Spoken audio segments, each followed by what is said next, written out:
اگلا سوال ہے، ساتھی پوچھتے ہیں جیسے کہ آج کل اس سے ہمارے اعتکاف کے مسائل میں بھی یہ بات گزر چکی ہے کہ کیا اعتکاف آج اس مرتبہ مساجد میں نہیں ہے تو کیا گھر میں اعتکاف جائز ہوگا یا نہیں ہوگا؟ اگر ہوگا تو اس کے کیا شرائط ہوں گے؟ بھائی دیکھیے، جیسے جمعہ گھر میں نہیں ویسے اعتکاف بھی گھر میں نہیں ہے۔ اعتکاف کے لیے مسجد شرط ہے، یا اس نازلے کی بنیاد پر علماء امت نے کوئی مسئلہ نکالا ہو تو یہ میرے علم میں نہیں ہے، میرے علم میں نہیں ہے۔ لیکن اصل یہ ہے کہ اعتکاف کی جگہ کہاں ہے؟ وہ مسجد ہے، نہ کہ گھر ہے۔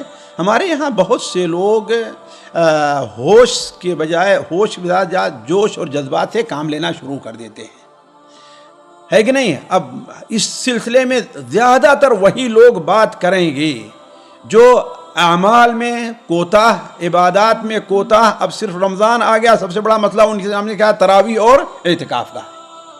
اللہ کے بندے، اگر بندہ اعتکاف ہر سال کرتا تھا، وہ اس سال اعتکاف نہیں کر پائے گا رمضان میں، تو اس کے لیے دو آپشن ہیں۔ ایک تو یہ ہے کہ اللہ تعالیٰ اسے اس کی نیت پر اجر دے گا، ہے کہ نہیں؟ دوسری بات یہ ہے کہ یہ گزرنے کے بعد، یہ حالات گزرنے کے بعد وہ اپنے 10 دن کے اعتکاف کو دوسرے دنوں میں مسجدوں میں پورا کر لے گا۔ اللہ کے رسول صلی اللہ علیہ وسلم جب سفر پر گئے یا جب عورتوں سے معاملہ کی وجہ سے آپ نے اعتکاف چھوڑ دیا، تو گھر میں اعتکاف کیا آپ نے؟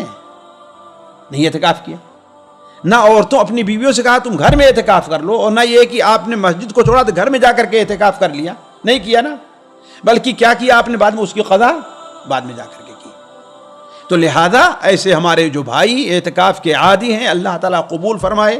اگر ان کو اعتکاف کا موقع نہ بھی ملا تو اللہ تعالیٰ انہیں اعتکاف کا اجر دے گا، اس لیے کہ جو عبادت کرنے کا بندہ عادی ہو، اگر کسی عذر کی بنیاد پر وہ عبادت چھوٹ جائے تو اللہ تعالیٰ اس کا اجر دیتا ہے، جیسا کہ بہت سی حدیثیں اس سلسلے میں وارد ہیں۔